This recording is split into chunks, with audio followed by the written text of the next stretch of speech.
Terima kasih atas kesempatannya. Perkenalkan, nama saya Agung Rezeki dengan NIM 2018-210-628. Jadi di sini saya ingin menjelaskan tentang metode penelitian saya yang berjudul pengaruh keputusan investasi, keputusan pendanaan, kebijakan dividen, dan pengungkapan corporate social responsibility terhadap nilai perusahaan pada perusahaan food and beverage yang telah terdaftar pada Bursa Efek Indonesia tahun periode 2015 sampai 2019. Jadi yang pertama saya ingin menjelaskan tentang latar belakangnya terlebih dahulu, yaitu mengenai nilai perusahaan. Nilai perusahaan dapat tercapai dengan cara memaksimalkan fungsi dari manajemen keuangan. Manajemen keuangan memiliki arti sebagai manajemen dana baik yang saling berkaitan dengan pengalokasian dana dalam bentuk investasi maupun pembelanjaan yang dilakukan secara efisien. Nah, meskipun fungsi dari manajer keuangan pada setiap organisasi itu berbeda, namun pada dasarnya fungsi utama dari manajer keuangan ini meliputi pengambilan keputusan investasi, pengambilan keputusan pendanaan atau pembiayaan, kebijakan dividen, dan bahkan sebagai pengungkapan corporate social responsibility. Nah, manajemen keuangan nantinya diharapkan untuk bisa mengambil keputusan tersebut secara efektif dan efisien. Efektif artinya yaitu keputusan investasi nantinya akan menunjukkan dalam pencapaian tingkat keuntungan yang optimal, dan efisien nantinya diharapkan di dalam pembiayaan investasi nantinya akan tercermin dalam perolehan dana dengan pengeluaran biaya yang minimum. Nah, faktor yang pertama yang akan mempengaruhi dalam nilai perusahaan adalah keputusan investasi. Keputusan investasi ini merupakan faktor yang sangat penting bagi keberhasilan pencapaian tujuan suatu perusahaan dan merupakan inti dari seluruh analisis laporan keuangan. Keputusan investasi ini berkaitan dengan keputusan berinvestasi dalam aset berwujud maupun aset yang tidak berwujud, serta menyangkut tentang pengalokasian dana yang baik jangka pendek maupun jangka panjang. Keputusan yang berhubungan dengan investasi akan menentukan sumber dan bentuk dana dalam pembiayaannya. Sumber pendanaan dalam perusahaan dapat diperoleh dari internal maupun eksternal, yaitu laba ditahan. Internalnya yaitu laba ditahan dan eksternalnya yang berupa hutang serta penerbitan saham baru. Faktor yang kedua yang dapat mempengaruhi nilai perusahaan adalah keputusan pendanaan. Dalam hal ini, keputusan pendanaan merupakan keputusan yang berhubungan dengan sumber dana yang akan diperoleh oleh perusahaan. Sumber dana tersebut akan lebih menitik beratkan pada komposisi hutang dan modal sendiri. Jika keputusan pendanaan berpengaruh positif terhadap nilai perusahaan, maka hal ini mengindikasikan nantinya keputusan perusahaan mengenai komposisi pendanaan yang akan digunakan akan mempengaruhi nilai perusahaan. Laba yang semakin besar akan berdampak pada nilai pasar perusahaan sehingga hal tersebut akan berdampak terhadap peningkatan nilai perusahaan. Nah, dan selanjutnya ada kebijakan dividen. Kebijakan dividen ini merupakan suatu permasalahan yang sering dihadapi oleh suatu perusahaan. Selain itu, kebijakan dividen dinilai mampu mempengaruhi nilai perusahaan karena dividen merupakan alasan bagi setiap investor untuk meningkatkan kesejahteraannya dengan berharap mendapatkan pengembalian dalam bentuk dividen. Di sisi lain, perusahaan mengharapkan pertumbuhan secara terus-menerus untuk menjalankan kembali kelangsungan hidup perusahaannya, sekaligus untuk memberikan kesejahteraan pada para pemegang sahamnya. Dan faktor terakhir yaitu corporate social responsibility. Setiap perusahaan itu tidak hanya memiliki tujuan untuk mendapatkan labanya saja, namun dalam menjalankan perusahaannya, perusahaan memiliki tanggung jawab baik sosial maupun dalam peningkatan kesejahteraan sosial, sehingga perusahaan tidak hanya menjadi bagian yang bertanggung jawab kepada pemiliknya saja, yaitu shareholder, namun akan tetapi bertanggung jawab kepada seluruh pihak-pihak yang memiliki hubungan dengan perusahaan, stakeholder. Semakin besar suatu perusahaan, maka juga akan semakin besar pula tingkat eksploitasi sumber-sumber alam dan masyarakat sosial.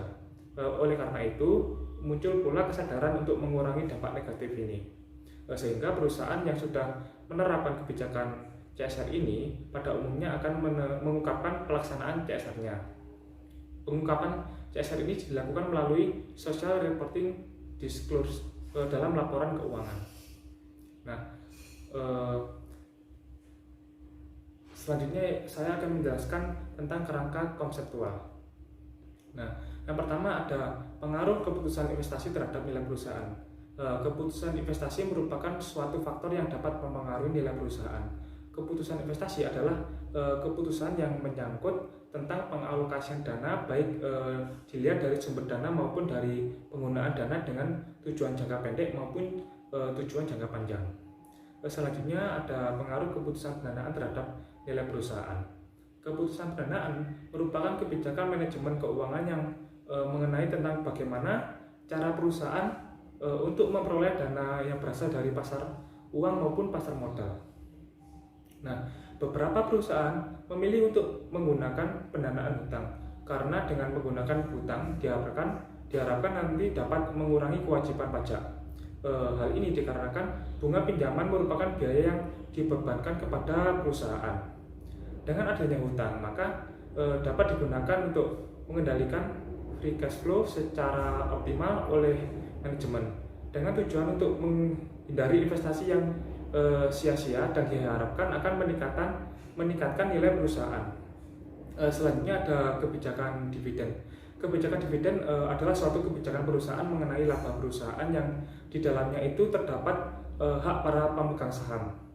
Nah, hal tersebut mengenai apakah laba itu akan dibagikan oleh perusahaan dalam bentuk dividen atau akan ditahan untuk memenuhi kebutuhan perusahaan di masa yang akan datang. Nilai dividen yang dibayarkan oleh perusahaan umumnya akan dapat mempengaruhi harga saham karena investor akan lebih tertarik return yang berupa dividen bila dibandingkan dengan capital gain. Selanjutnya saya akan menjelaskan tentang kerangka pemikiran saya. Yang pertama, keputusan investasi itu berpengaruh terhadap nilai perusahaan, keputusan pendanaan itu berpengaruh terhadap nilai perusahaan, kebijakan dividen berpengaruh terhadap nilai perusahaan, pengungkapan CSR berpengaruh terhadap nilai perusahaan. Berdasarkan tabel pemikiran ini, peneliti akan menguji tentang pengaruh variabel independen, keputusan investasi, keputusan pendanaan, kebijakan dividen, dan pengungkapan CSR terhadap variabel dependennya nilai perusahaan. Nah, hipotesis penelitian saya yang pertama, H1-nya keputusan investasi, keputusan pendanaan, kebijakan dividen, dan pengungkapan CSR berpengaruh positif terhadap nilai perusahaan. Dan hipotesis kedua saya, keputusan investasi berpengaruh signifikan terhadap nilai perusahaan. Hipotesis ketiga saya, keputusan pendanaan berpengaruh signifikan terhadap nilai perusahaan. Dan hipotesis keempat saya, kebijakan dividen berpengaruh signifikan terhadap nilai perusahaan. Dan hipotesis yang kelima itu merupakan pengungkapan corporate social responsibility berpengaruh positif signifikan terhadap nilai perusahaan. Selanjutnya saya akan menjelaskan tentang metode penelitian. Berdasarkan tujuan penelitian, ditinjau dari tujuan penelitian yang dilakukan, saya ini penelitian saya dikategorikan ke dalam pendekatan kuantitatif. Berdasarkan karakteristik masalah, jenis penelitian ini menggunakan penelitian kasual komparatif yang merupakan jenis penelitian dengan tujuan untuk mengetahui hubungan sebab akibat berdasarkan pengamatan terhadap akibat yang ada dan mencari kembali fakta yang mungkin menjadi penyebab. Dengan menggunakan data tertentu, variabel independen yang digunakan dalam penelitian ini adalah keputusan investasi, keputusan pendanaan, kebijakan dividen, dan pengungkapan corporate social responsibility, sedangkan variabel dependennya adalah nilai perusahaan. Berdasarkan sifat dan jenis datanya, rancangan penelitian ini menggunakan data sekunder dengan objek data laporan keuangan. Yang digunakan adalah laporan keuangan pada perusahaan food and beverage yang telah terdaftar pada Bursa Efek Indonesia pada tahun periode 2015 sampai 2019. Nah, batasan penelitian pada kali ini yang pertama adalah batasan dalam variabel. Penelitian ini memiliki batasan variabel yang digunakan, yaitu variabel X adalah pengaruh keputusan investasi, keputusan pendanaan, kebijakan dividen, dan pengungkapan corporate social responsibility, sedangkan variabel Y-nya adalah nilai perusahaan. Nah, dan juga yang kedua ada batasan sampel. Sampel yang digunakan adalah laporan keuangan pada perusahaan food and beverage yang telah terdaftar pada Bursa Efek Indonesia. Dan batasan tahun periode pada penelitian ini adalah tahun 2015 sampai dengan tahun 2019. Identifikasi variabelnya yaitu Variabel terikat dependen adalah nilai perusahaan. Variabel bebas independennya yang pertama keputusan investasi, keputusan pendanaan, kebijakan dividen, dan pengungkapan corporate social responsibility. Definisi operasional dan pengukuran variabelnya. Definisi operasional variabel adalah merupakan dimensi yang diberikan pada suatu variabel atau dengan cara memberikan arti atau mendefinisikan kegiatan maupun membenarkan suatu operasional yang diperlukan untuk mengukur tersebut. Yang pertama ada nilai perusahaan. Nilai perusahaan pada penelitian kali ini diartikan sebagai kinerja perusahaan yang dicerminkan oleh harga sahamnya, yang terbentuk dari permintaan dan penawaran di pasar modal yang merefleksikan penilaian masyarakat terhadap kinerja perusahaan dengan rumus PBV sama dengan harga saham dibagi book value. Nah, harga per lembar saham dalam penelitian ini merupakan harga saham penutupan pada akhir tahun berjalan. Untuk menghitung nilai buku per lembar saham atau book value dapat digunakan dengan rumus book value sama dengan jumlah ekuitas dibagi dengan jumlah saham yang beredar. Keputusan selanjutnya keputusan investasi. Ya, keputusan investasi merupakan kombinasi antara aktiva yang dimiliki dan pilihan investasi yang mendapatkan manfaat di masa yang akan datang. Dalam hal ini peneliti akan menggunakan rumus total asset growth sama dengan total aset dikurangi total aset dalam kurung min 1 dibagi dengan total aset dalam kurung T min 1. Selanjutnya ada keputusan pendanaan. Keputusan pendanaan merupakan keputusan dan cara bagaimana manajer keuangan itu harus mempertimbangkan dan menganalisis dari tiap sumber yang ada. Keputusan pendanaan dalam penelitian kali ini didefinisikan sebagai keputusan yang menyangkut komposisi pendanaan yang dipilih oleh perusahaan. Keputusan pendanaan dalam penelitian ini dapat digunakan dengan rumus debt to equity ratio sama dengan total hutang dibagi ekuitas dikalikan 100%. Selanjutnya ada kebijakan dividen. Kebijakan dividen merupakan kebijakan mengenai keputusan laba yang diperoleh perusahaan akan dibagikan kepada para pemegang saham atau disimpan dalam laba ditahan yang nantinya digunakan untuk membiayai investasi yang akan datang.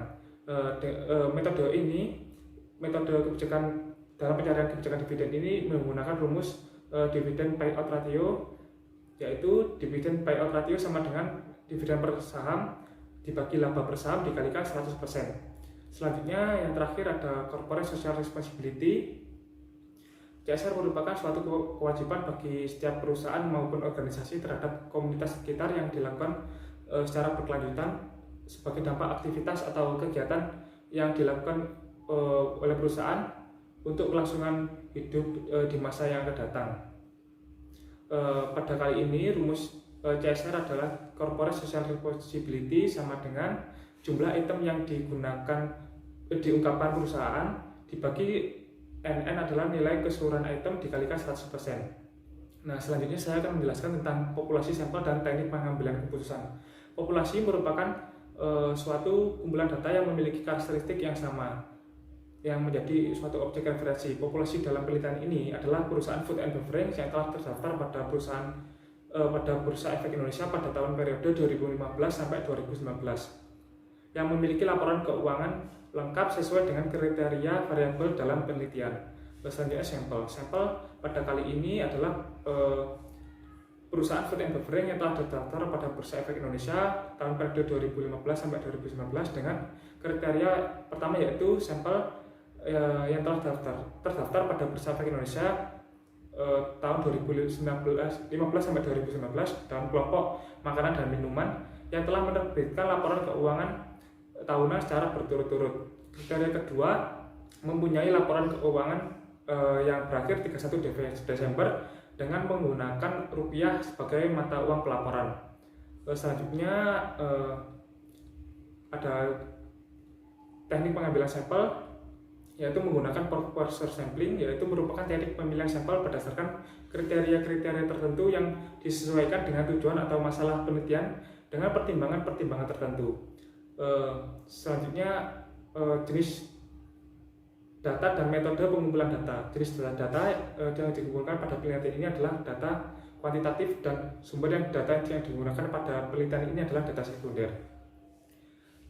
Selanjutnya ada teknik pengumpulan data. Teknik pengumpulan data yang digunakan pada penelitian ini yaitu teknik purpose sampling yaitu teknik yang menggunakan pertimbangan dan batasan-batasan tertentu sehingga sampel yang dipilih relevan dengan tujuan penelitian.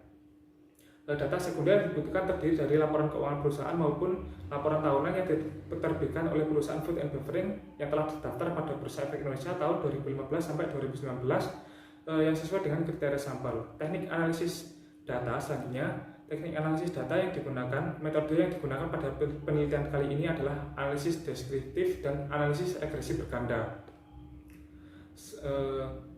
Selanjutnya ada uji asumsi klasik dan pengujian hipotesis. Untuk asumsi klasik ini adalah persyaratan yang harus terpenuhi dalam melakukan uji analisis regresi linear berganda yang digunakan untuk menguji kualitas data. Nah, selanjutnya untuk yang pengujian hipotesis, uji hipotesis ini menggunakan analisis regresi linear berganda. Dalam analisis regresi linear berganda ini memiliki tujuan untuk menguji pengaruh dua atau lebih dari variabel linear berganda dari variabel independen terhadap variabel dependennya, di mana variabel independen dalam penelitian ini yaitu keputusan investasi, keputusan pendanaan, kebijakan dividen, dan corporate social responsibility, dan dependennya adalah nilai perusahaan. Sekian dari saya, terima kasih. Wassalamualaikum.